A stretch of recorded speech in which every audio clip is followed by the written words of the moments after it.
di NTB perlu adanya pemimpin yang mampu mengembangkan potensi generasi Nusa Tenggara Barat. Kita melihat generasi sekarang di Nusa Tenggara Barat itu banyak sekali potensi, tetapi tidak dimanfaatkan dengan baik. Karena HMI itu salah satu organisasi mahasiswa yang besar basisnya, banyak akhirnya orang ngeklaim, saya juga HMI. Banyak sekali di luar sana ketika dalam urusan hal-hal politik, momen-momen seperti inilah pengklaiman bahwa saya ini adalah kader HMI. Iya, perlu nggak kita kapitalisasi organisasi semuanya, Bang?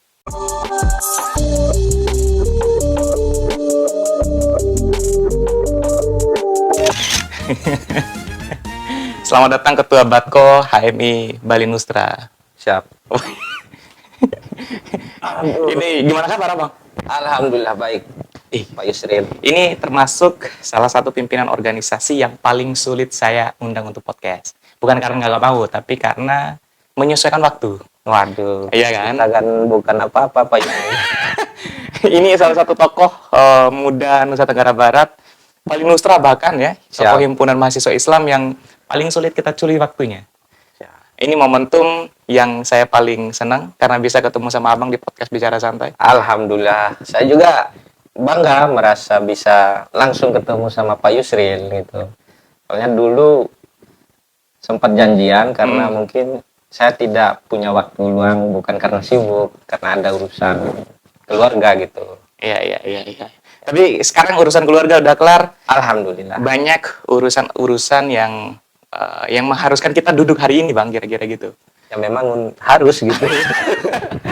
Tapi sebelum lanjut, kira-kira untuk Batko kabarnya mau musda ya? Ya. Nah, ini bertepatan sebelum Abang Demis, kita harus mampir di podcast Bicara Santai. Siap. Kita dari kemarin memang nunggu arahan dari Pak Yusril, undangan gitu kan. Rasa-rasanya berdosa saya nggak mengundang Abang di sini. Aman-aman. Apa yang mau kita bicarakan, Bang? Kira-kira. Kalau di NTB sekarang, isu-isu yang diamati oleh HMI Batko. Nah, sekarang yang kita lihat itu yang menarik, ya bicara soal seputaran politik terkait dengan pilkada, pemilihan kepala daerah. Pilkada ya. Tapi semua orang pada bicara pilkada sekarang. Nah, memang karena momentum sekarangnya itu adalah pilkada serentak, yang menarik juga kita bahas itu kan. Nah, apalagi pertama keuntungan bagi masyarakat untuk sama-sama memberikan hak suaranya kepada calon pemimpin daerah ke depan. Nah, pertanyaannya adalah sepenting apa HMI muncul untuk membicarakan isu politik? HMI kan tidak boleh berpolitik, Pak. Sebenarnya gitu kan. Iya. Nah, HMI ini kan dia pada dasarnya dia tidak bisa masuk dalam urusan politik praktis. Tetapi sikap-sikap secara HMI tentu kita harus berdasar pada keputusan-keputusan organisasi.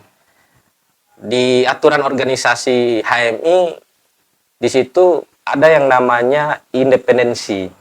Independensi ada secara etis dan organisatoris gitu. Nah, secara etisnya itu mungkin berbicara tentang personal, kader-kadernya mungkin bisa memberikan hak suaranya sebagai warga negara Indonesia, itu hak demokrasi.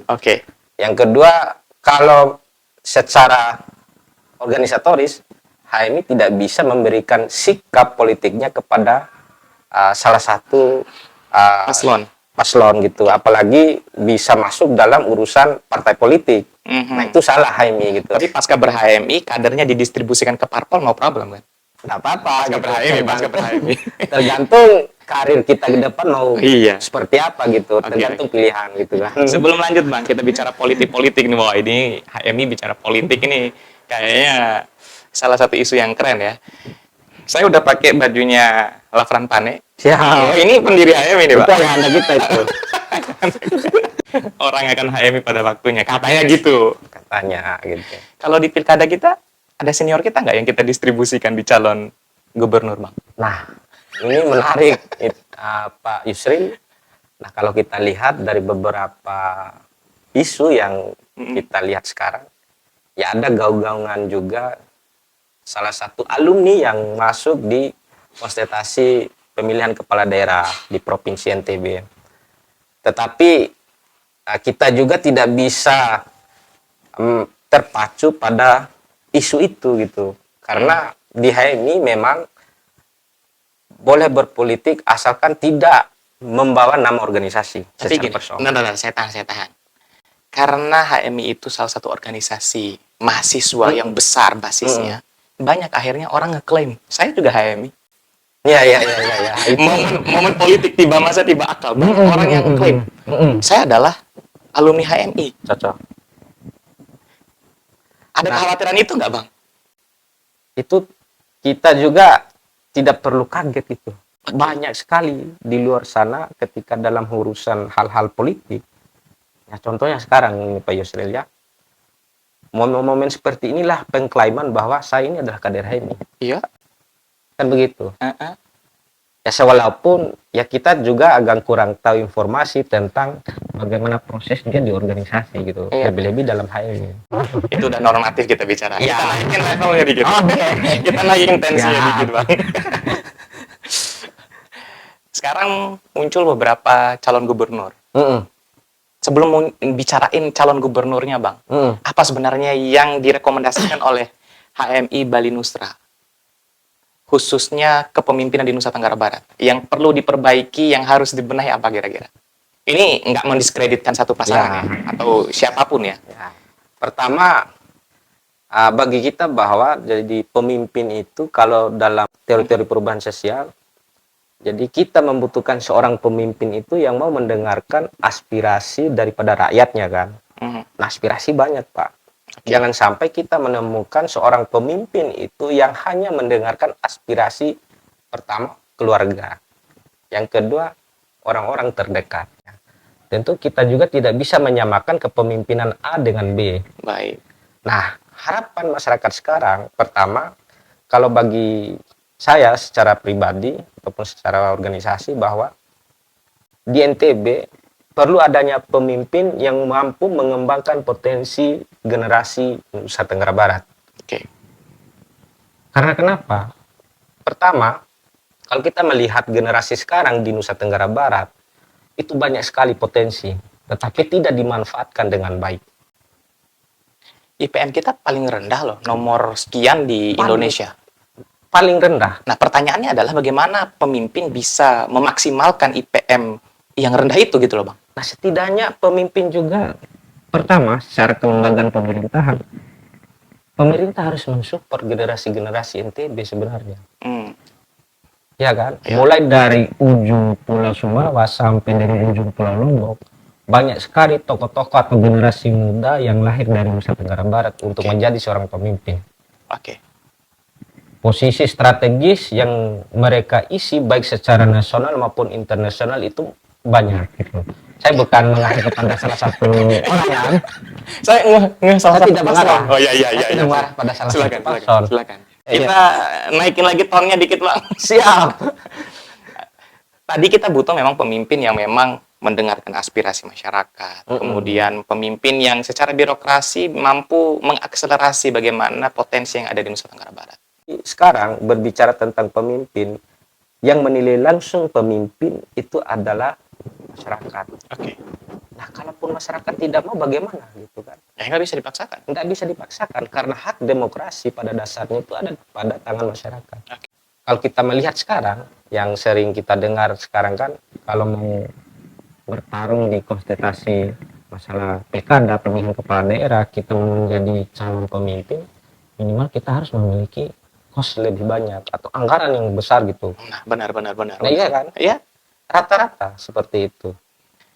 Kalau kita nggak punya uang, ini sorry aja, sorry Jack kalau katanya orang ya. Yuk kalau nggak punya uang, nggak usah ada mimpi jadi pemimpin gitu. Itu loh stigma yang muncul. Jadi sekarang itu syarat jadi pemimpin itu kita harus mapan secara ekonomi dulu. Nggak mapan secara intelektual. Kebanyakan itu lahir sekarang. Itu yang harusnya dilawan oleh HMI. Kemarin kita juga lawan pemimpin yang seperti itu gitu. Tapi terjadi. Naik lagi. Gara-gara uang kan yang menentukan pemimpin itu jadi gitu. Bukan lagi rakyatnya yang menentukan. Nah, itu maksud saya. Memang Vox Populi Day gitu kan. Suara rakyat itu adalah suara Tuhan. Tapi bagaimana suara Tuhan ini bisa benar-benar terarahkan ihdinas siratal mustaqim gitu kan, di jalan yang benar. Di jalan yang benar. Iya, kalau dia di tengah jalan, ketika jalan ini diiming-imingi dengan nominal, bahkan katanya money politik itu 2 meter sebelum masuk ke TPS, Pak. Waduh, ngeri juga itu. Itu di jabat tangan pas di depan TPS itu di situ. Nah, itu sebenarnya jadi pola-pola seperti itu justru akan menjadi suatu budaya baru dalam demokrasi. Apapun menjadi acuannya harus dilandasi dengan money dan money. Uang dan uang gitu. Nah, tapi pertanyaannya, kalau misalkan seorang warga negara Indonesia yang memiliki potensi kecerdasan yang luar biasa, kalaupun tidak memiliki uang gitu, apakah mungkin dia layak untuk menjadi seorang pemimpin? Nah, itu juga ini semacam sebuah kritik kita ya. Kenapa aktivis nggak bisa jadi anggota DPR setelah jadi ketua Papko HMI ini? Ayo. Menarik Pak. Sulit ya. Karena aktivis nggak punya uang. Pertama, saya ingin sampaikan ini Pak Yusril. Ya kalau dilihat dari posisi kita sekarang, mungkin ini bukan ke abang ya, bukan ya? Paham lah gitu. Iya. Akan ada maksud saya adalah mereka yang tidak pernah berproses di organisasi, tiba akal setelah kuliah langsung jadi anggota DPR. Anggota DPR. Loh, sedangkan orang yang dikader, diproyeksi oleh organisasi menjadi the next leader itu tidak bisa karena terbatas uang. Terbatas. Jadi begini, kalau organisasi kan jadi semuanya bukan HMI saja kan, tetapi banyak organisasi. Cuman sekarang kalau kita melihat secara umum, jadi isi organisasi adalah pemuda gitu. Sekarang modal pemuda itu cuman satu, modalnya hanya modal sosial. Yang kurang itu modal finansial, Pak. Benar lagi aduh. Sekarang pemuda yang mereka punya hanyalah itu modal sosial gitu. Nah, kalau kita berbicara tentang modal finansial, nah pemuda sekarang mungkin bisa kita katakan kurang gitu. Nah, kalau misalkan yang disampaikan Pak Yusril tadi, yang selesai tamat SMA, tidak mengenal apa itu organisasi, proses di organisasi, tiba-tiba mereka menjadi pemimpin, atau enggak mereka menjadi perwakilan rakyat gitu. Pertama yang dia miliki adalah modal finansial. Iya, dia berasal dari keluarga yang mapan gitu misalnya. Kan kita ini misalkan ini kan merintis ya. Kita ini kan jalur nasib, Bang. Ya, mereka jalur nasab. Jalur nasab. Iya. Yang jalur nasab ini agak sulit kita. Itu agak sulit. Perlu nggak kita kapitalisasi organisasi semuanya, Bang? Sebenarnya kalau kita kapitalisasi organisasi, ini hancur Indonesia kayaknya. Oh gitu. Hancur. Tidak boleh semua organisasi kita kapitalisasikan. Jadi kalau misalkan itu terjadi di Indonesia, tidak ada lagi yang bisa melawan. Tapi ada organisasi-organisasi yang tidak ingin saya sebutkan terkapitalisasi. Nah itu tanda kutip ya kan. Mungkin karena atas dasar ada pengaruh, hubungan, tidak tahan godaan gitu. Ya tidak tahan lapar. Untung di HMI itu diajarkan seni bertahan hidup. Ya, kalau kita nggak bertahan sampai sekarang, mungkin mohon maaf, saya juga menjadi ketua umum Batko itu kemungkinan hanya anganan. Angan-angan gitu. Ya karena di organisasi ya seleksi alam. Siapa yang mampu berproses dengan baik, ya itulah yang mendapatkan hasilnya gitu. Masa kita tanam pisang, panennya buah kelapa. Kritik yang paling tajam misalkan kalau kita bicara tentang Nusa Tenggara Barat ya. Kan kita bisa konteks politik Nusa Tenggara Barat, Bang. Ekonomi kita itu tidak akseleratif tumbuh, kendati ada event internasional. Himpunan Mahasiswa Islam melihat isu itu juga. Ya sebenarnya itu tidak menjadi sebuah rahasia ya. Yang kita lihat sekarang kebanyakan event-event nasional itu tidak membawa juga berdampak baik juga terhadap UMKM gitu. Jadi saya tidak mengatakan semuanya. Mungkin ada beberapa UMKM juga yang mengenai dampak itu gitu dengan kegiatan-kegiatan atau event nasional. Tetapi yang saya lihat sekarang bahwa kalau berbicara tentang event nasional, justru yang pertama yang harus diperdayakan adalah bagaimana berbicara tentang UMKM itu mereka yang paling terdepan. Tetapi ada tanda kutip, sekarang baik UMKM, pemerintah dan sebagainya justru mengambil andil, mengambil keuntungan gitu. Jadi ada syarat UMKM ini kalau bisa mau jualan ataupun berbisnis di tempat tersebut, minimal mereka harus punya anggaran awal. Aduh. Untuk mereka kasih. Tetapi kalau saya nggak tahu sedetail itu ya. Nah, ini tanda kutip mungkin ya. Cuman saya tidak juga menyampaikan ini kepada salah satu pihak. Semua orang berpotensi untuk memiliki kreativitas masing-masing untuk membangun daerah. Nah, kalau saya melihat dari ketiga orang ini gitu, ini yang saya tahu ya. Oke. Saya sebutkan namanya. Ya. Awalnya Gubernur NTB itu Jul Rohmi. Pasangan pecah. Ya. Akhirnya Jul Uhel dan Rohmi Firin ditambah dengan satu kuda hitam. Ya. Mi Iqbal, Indah Damayanti. Nah, 3 paslon. Ini tokoh-tokoh nasional semua. Nah. Oh, bentar. Gasmen. Ini masih nunggu Nah, tiga. Kalau kita untuk masuk dalam urusan politik kayaknya bukan hak kuasa kita. Iya. Kita yang 3 aja deh. Gasmen nggak usah deh. Yang itu ya tergantung pihak-pihak partai politik lah itu yang menentukan yang layak atau tidaknya bagi mereka. Oke. Nah, yang 3 tadi itu, Bang. Nah, kalau dilihat dari 3 tokoh ini, dengan pertama kalau Mi Iqbal, dia sebagai mantan dubes Turki. Kedua dengan Pak Jul, mantan gubernur NTB kemarin, dia juga sebagai tokoh nasional, mengisi 3 periode di DPR RI, dan selanjutnya ini adalah tokoh Nahdlatul Watan. Iya, Bu Rohmi. Ya. Kakaknya tokoh nasional, kakaknya tokoh nasional gitu kan. Nah, ini sama-sama orang-orang cerdas. Namun memiliki tagline yang berbeda. Gitu. Artinya tagline berbeda ini sama-sama mengarah untuk membangun NTB lebih baik, ya kan?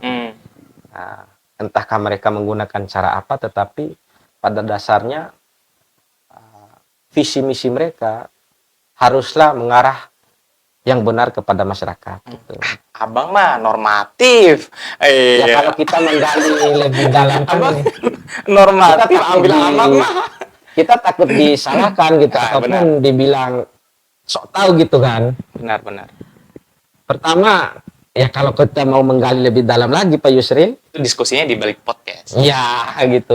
Dan nggak boleh bawa label HMI. Nggak boleh. Oh iya, benar. Makanya karena saya diundang sebagai Ketua Umum HMI, Batko, saya agak terbatas.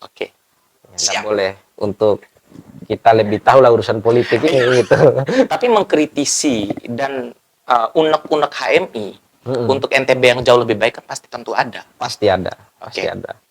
Selain isu pariwisata, ekonomi, pendidikan, ada isu lain nggak yang kemudian yang diusung juga oleh Himpunan Mahasiswa Islam? Pendidikan. Pendidikan masih tetap menjadi sebuah isu sentral ya. Nah, karena gini Pak Yusril, mungkin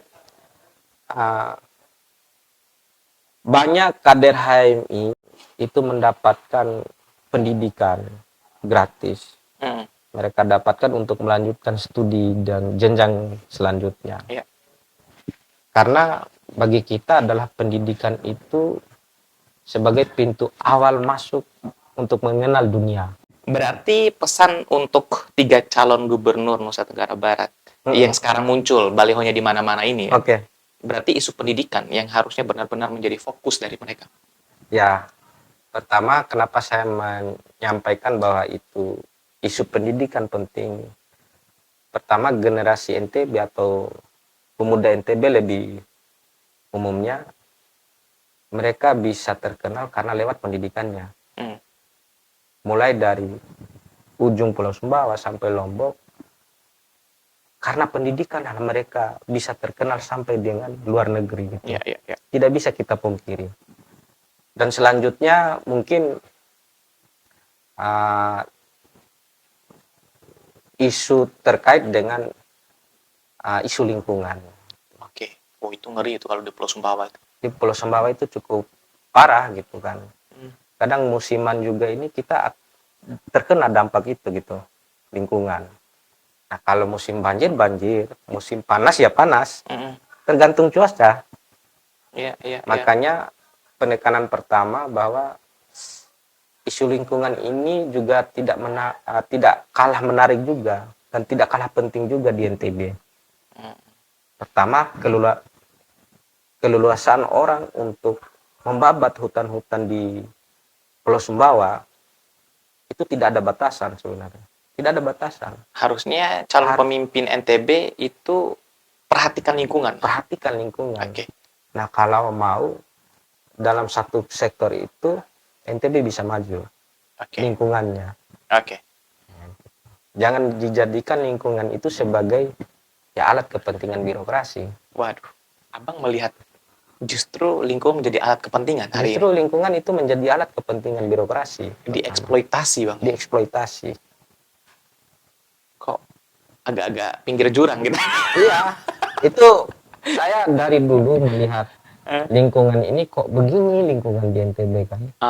Ini semakin bertambahnya tahun itu semakin rusak. Tidak ada harapan juga untuk perbaikan lingkungan, itu tidak ada. Justru dibabat habis lingkungan di NTB ini. Nah, saya tidak tahu ya terkait dengan apa menjadi program pemerintah ke depannya seperti apa. Tetapi dulu saya pernah menyampaikan bahwa ada program dari pemerintah itu perbaikan lingkungan. Pertanyaannya lingkungan yang mana yang sudah diperbaiki? Nah itu kan, lingkungan mana yang sudah diperbaiki? Nah kalau kita lihat sampai sekarang justru tambah hancur. Tambah hancur ya. Nah, dua isu ini berarti menjadi senjata atau bukan senjata ya, poin yang harusnya benar-benar diperhatikan oleh calon gubernur kita. Saya sih harapin bahwa Nusa Tenggara Barat semakin baik lagi dan dua isu ini bisa dibawa oleh calon-calon gubernur kita, siapapun itu. Nanti ketika dia menjadi pemimpin gitu loh. Ya. Ada lagi mau disampaikan, Bang? Harapannya untuk Nusa Tenggara Barat? Mungkin harapan kedepannya bagi masyarakat di Nusa Tenggara Barat ya sama-sama saling menjaga sikap agar tidak cepat terprovokasi gitu dengan isu-isu yang sekarang. Karena yang saya lihat jadi yang sering disampaikan di publik di media sosial adalah isu suku dan isu ras. Nah, isu suku dan isu ras ini sehingga orang cepat terkontaminasi oleh isu itu. Akhirnya lahirlah konflik antara sesama daerah. Nah, yang kedua, bagi pemuda ini adalah sebagai jembatan atau penengah. Kalau misalkan isu-isu ini disampaikan dengan tidak baik, maka pemuda inilah yang menyampaikan kebaikan-kebaikan itu di tengah masyarakat. Baik. Termasuk itu adalah tanggung jawab dari Himpunan Mahasiswa Islam. Tanggung jawab HMI. Semuanya itu tanggung jawab HMI. Oh, waduh. Kita bebankan itu ke HMI dan kerja bersama kita membangun Nusa Tenggara Barat dan Indonesia, Bang. Siap. Makasih banyak Bang Rahmat udah mampir di podcast Bicara Santai. Sama-sama. Saya harapin Abang nggak kapok mampir di sini. Setiap hari kalau kita mau. Waduh. Kalau itu saya yang agak-agak. Tapi kita agendakan sering podcast yang seperti ini, Bang, karena bagaimanapun anak muda Nusa Tenggara Barat harus terus bicara tentang isu-isu Nusa Tenggara Barat. Harus. Karena kalau bukan pemuda yang bicara tidak menarik gitu. Tidak menarik karena semangat itu lahir dari pemuda gitu. Oh, iya. Kalau bukan sekarang kapan lagi? Iya. Iya. Prabowo, Pak. Oh, enggak lah. Enggak. Kita mohon maaf. Makasih banyak, Bang ya. Siap. Sip.